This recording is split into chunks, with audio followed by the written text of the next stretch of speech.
Dumelang ko hae libitso ke Refiloe, a dating and relationship coach, bringing you Mjolo with Refiloe.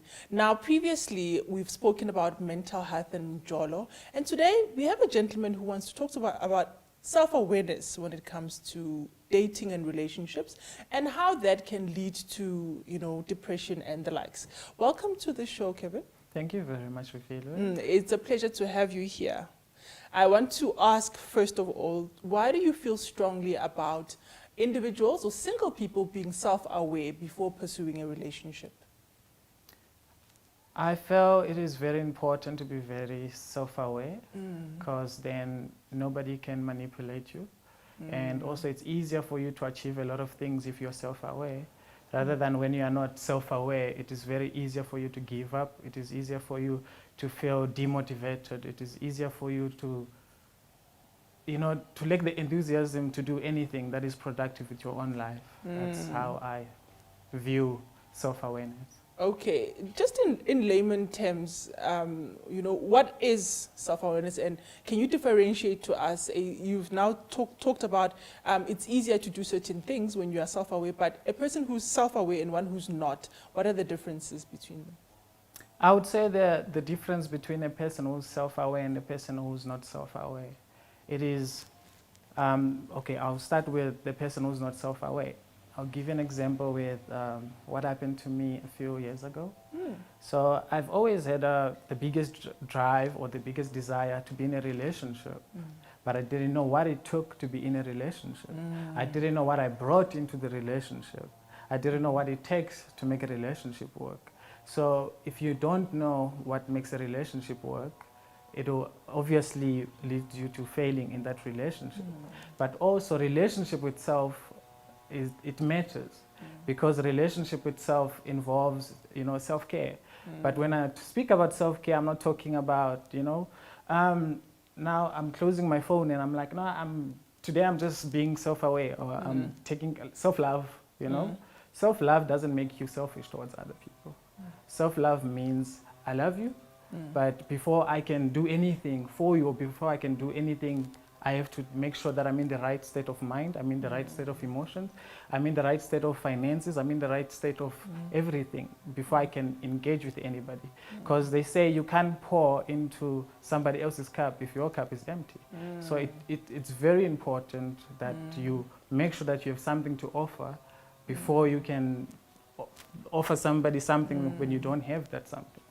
Yeah, it's quite interesting because one usually starts dating when they are young, and that self-awareness is basically at level 0. That's true. So, and it takes a while to get your life together. So what then about that person who's still going through the journey of finding themselves? Do they not deserve to be in a relationship? It comes at a cost. That's what I would say. It comes at a cost, reason being, if you're not self-aware, it is easier for you to be manipulated by other people. But then you need to be very careful when you tread, or when you decide to get involved in relationships. Because eventually what happens is, if you don't know how to take care of yourself, okay, I'll give you an example where if you don't love yourself, how do you expect other people to love you, right? So loving yourself means you need to be able to have a place to stay. For us adults, I'm not talking about people who are still in school or varsity and stuff like that. You need to have a place to stay. You need to be able to pay your rent. You need to be able to provide for yourself, clothes-wise, self-care with regards to your face washes, your soap, your things like that. They are very important. Reason being, it is very important that you love yourself first. So when you love yourself, you bath, you smell good, you become very attractive towards other people. But if you don't do those things, then how do you expect other people to find you very attractive? I promise you this, there's nobody that doesn't like a person that doesn't look good. Everybody's attracted to somebody that looks good. But are you taking care of yourself so that you're attractive to other people? But before you do that, you need to be attractive to yourself first. Because eventually a lot of people, they want to be attractive to other people, but they are not attractive to themselves. So that it has to do with self-esteem issues. If you are doing things for other people, it is very easier for other people to very manipulate you when it comes to your self-esteem. That's why for me, I feel it is very important for people to think before they start getting involved in relationships. Because another thing also, if you are very self-aware, you can identify somebody who's not self-aware. It's so easier.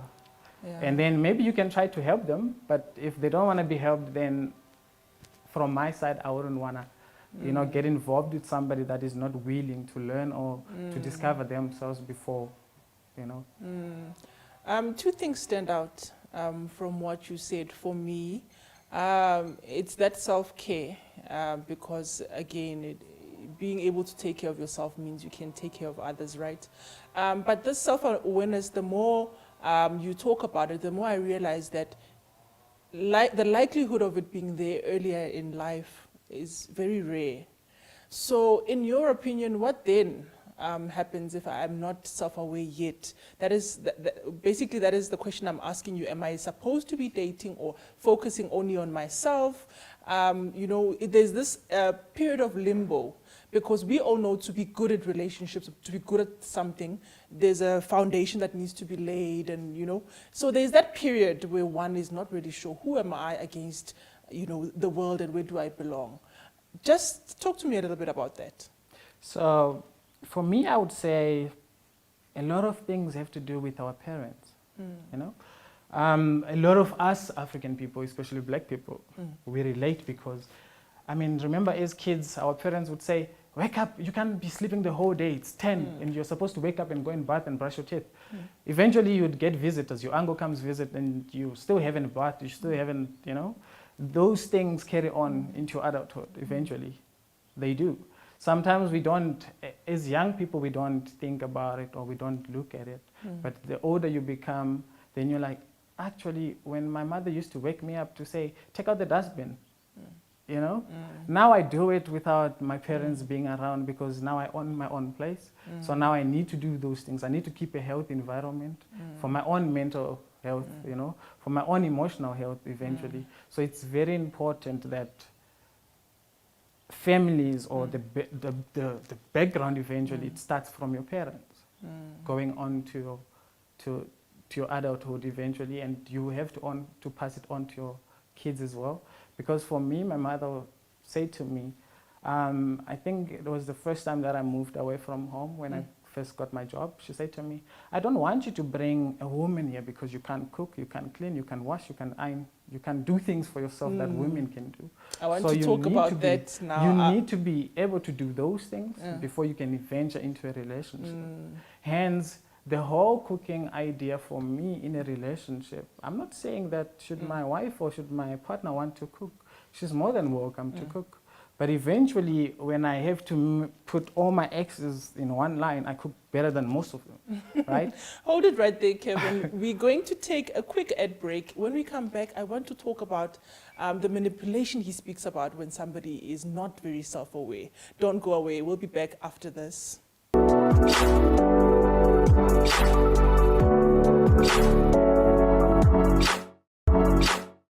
Welcome back to Mjolo with Refiloe, a show that's in your love life and in your living room. Tonight we're exploring self-awareness around Mjolo, and really, if you are in a relationship, how self-aware do you need to be to keep yourself safe and to keep your relationship thriving? Now earlier, Kevin, you spoke to us about it's very possible for you to be manipulated in a relationship if you are not self-aware. Can you give us an example of this manipulation? What kinds of things happen in relationships that an individual or a person in a relationship that's self-aware can do to somebody who's not self-aware? So a person who's not self-aware eventually can suffer from depression. But the depression comes from your partner always demanding things that they are not putting forward or they are not also providing in the relationship. I'll give you an example where I was in a relationship and like I said before in the previous episode, I believe in males being providers. So I met somebody and I love this person a lot and she was working as well, But because she was working, I expected, I didn't communicate. That's another downfall as well. I expected us to work together as a team to complement each other eventually. But eventually you would find she would say, I need money for my hair. I would give the money for the hair. Let's plan a trip, right? I'm expecting that my partner is gonna, pay something, maybe pay for the food, and then I'll pay for the transport, I'll pay for everything, right? So I ended up, I had quite a number of savings that I had. I ended up using my savings because now I want to make this person happy at the expense of my happiness. Because initially what was the agreement was I was going to help her pay her fees. So she goes to school since I was studying at UNISA. So I wanted us to grow together eventually. You get educated, I get educated. We come back together with what we've learned, we apply it in our lives, then we become better people eventually. So financially, you can be manipulated by somebody who's always putting out their hand, but they're not giving anything. Emotionally as well, some partners will literally do things to you, or they will cheat. And then they'll come back and say, oh, you are the reason why I cheated. No, you cheated because you wanted to cheat, not because I did anything. So there's a whole lot of things that go into manipulation and you not being self-aware and not knowing that you deserve better. For example, I've always been this type of a person I value myself. But that is because my father was in the picture and he taught me to say, do not be too desperate for love. Because my father, I think, parents know their children better. So my father said, son, I can see that you are too desperate for love. Don't be too desperate for love. The right person will come into your life. And eventually now I do have that right person in my life. But when you are too desperate to be in a relationship, it's easier for people to manipulate you. Because a lot of us, we grow up without parents. So what happens is we're looking for a father figure, for somebody to provide what our fathers didn't provide. For our partners to provide what our mothers didn't provide for us. So there's that lack that is initially inside, but it only comes from the way we were raised. Because a lot of us don't desire relationship or to have kids, but it is because of the trauma that we had from our childhood. Oh, my dad wasn't around, so it means he didn't love me. Or my mother wasn't around, it means I don't deserve to be loved from a female's perspective, but that's not the case. I totally agree with you. I find there's wisdom in your words because we model ourselves around the parents that raised us. And South Africa, being a country that suffers from fatherlessness, all of that manifests itself in the relationship. I feel like this new wave of women that demand money from their partners is also coming from that part where there was nobody providing or giving you an example of a balanced relationship where everybody had their role, etc. Now, tell me something. When it comes to the relationship that you spoke about earlier, that eventually it led you to be at a place where depression was rife. How did you come back from that? Because somebody's watching and says, man, I didn't know I needed to be self-aware before I pursued this relationship. Perhaps that's where I need to wake up. But here's Kevin, who's overcome that. What are the sort of things that you've done to bring yourself back and out of a depressive state? So the first thing that you need to tell yourself is you are worthy of being loved and you are worthy of loving yourself. That's the first thing. The second thing that I had to do was I cleared because I had confidence issues at that point, due to rejection or feeling like I'm inadequate. So I literally had to clear my wardrobe. So I changed my dressing. That was the first thing that I did. What does the dressing have to do with it? No. So I'll explain as it goes. So that was the first thing that I did. So I changed my whole wardrobe. I went shopping, and then the clothes that I had to give it away to charity. And number two, I had to go into the self-care of my face. Face washes, cleansers and things like that. I started going to the gym. I changed my diet. I started eating healthy. I started exercising. So what happens is all these things, they add to your mental attitude, the way you see yourself, the way you view yourself, because eventually You know, as a skinny person, once you start going to the gym and you're eating healthy, you become buff, and people are like, "Oh, you look so sexy, man. What's happening?" You know, so it's Yeah. those things that add to your self-esteem as well. And the other thing that I also did was read. I read a lot of books, so it makes me to be very aware of different things that are happening out there, and also those things that I read, I apply in my own life. It's very important that you do that. And from a partner that's self-aware, what are the things that you are now looking for when you enter a new relationship? But you said you are in a relationship, right? Yes. And what are the things that give you confirmation that your partner is self-aware? It's the mere fact that she's not scared to talk to me about anything. You know, she is able to talk to me about her day at work. She's able to talk to me about family. She's able to talk to me about her health. She's able to talk to me about her finances. That alone is enough for me to be there for her, because she's self-aware of what's happening inside and outside. Because half of the time, when we are not self-aware, it comes out as aggression. You know, because we're trying to repress these things that are happening inside us, but we don't know what's happening with us. So now, when you're communicating with your partner now, you come off as if you are angry, or you don't appreciate, or you don't love them enough, but that's not the case. So it is very important to be self-aware. Let's take a quick break with Kevin. When we get back, we talk more about his relationship and the benefits that self-awareness has been able to bring. Don't go away.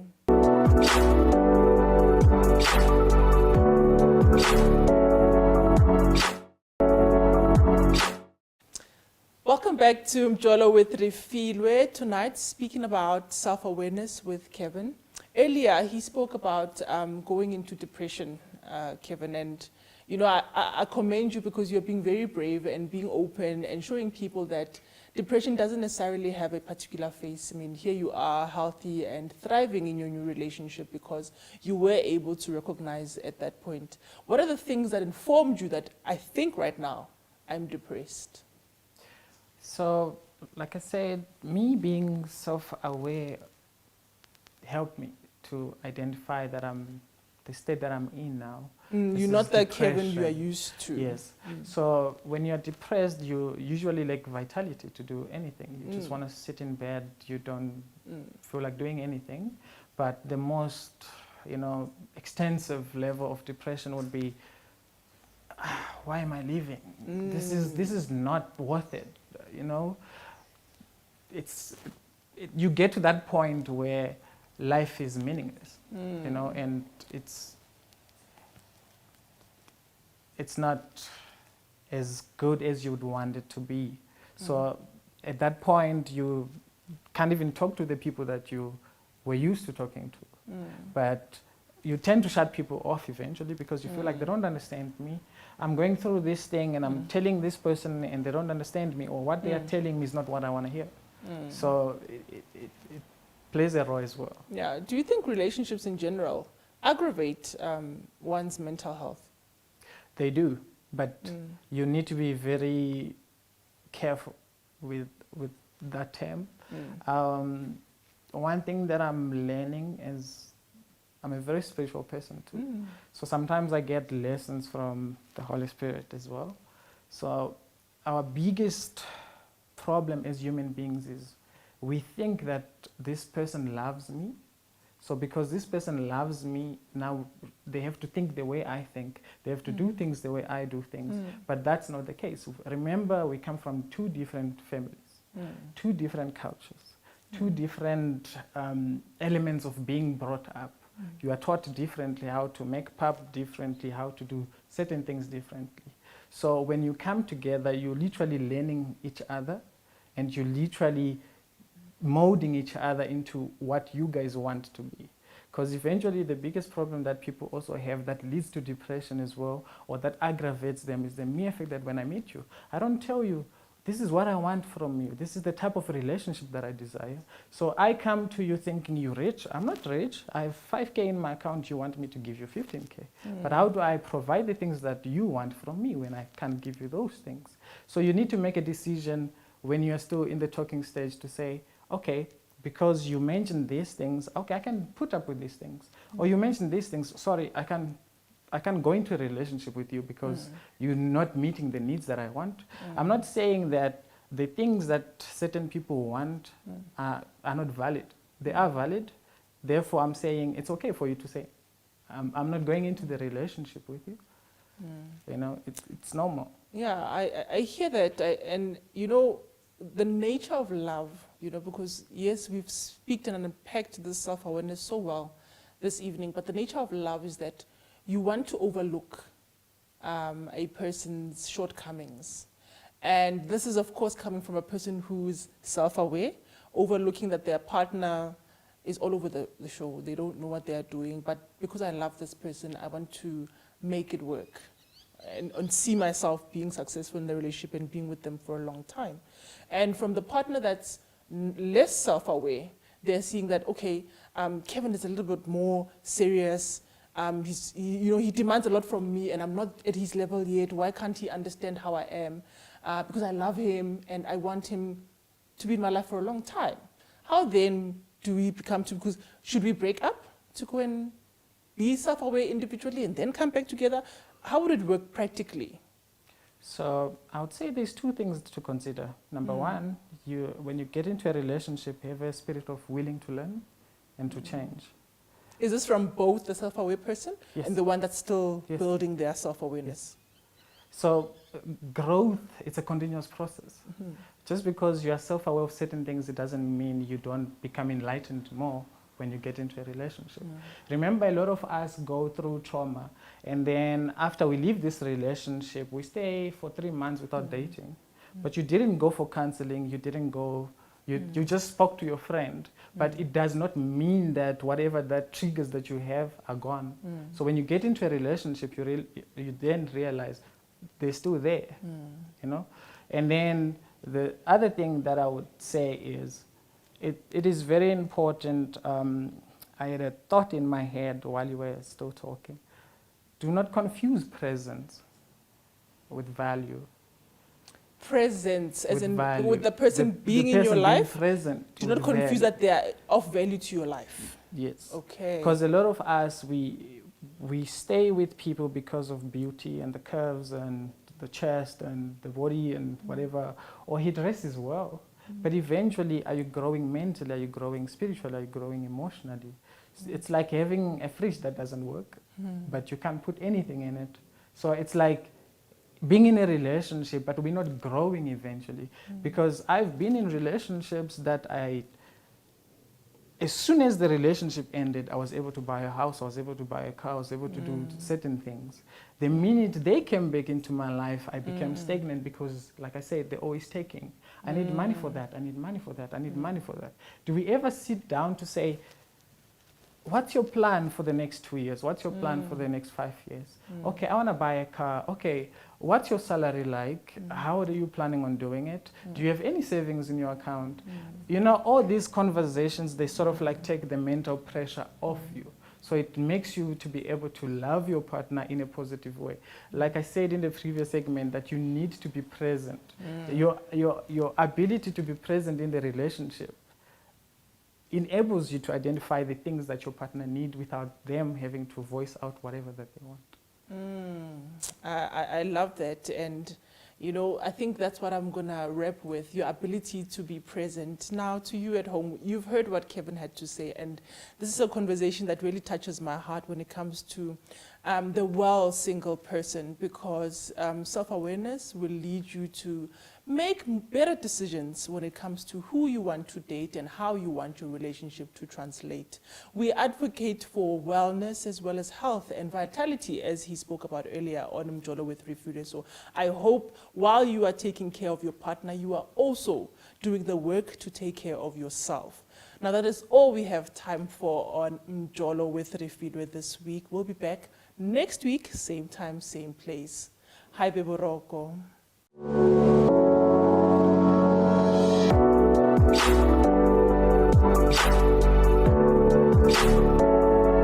Thank you.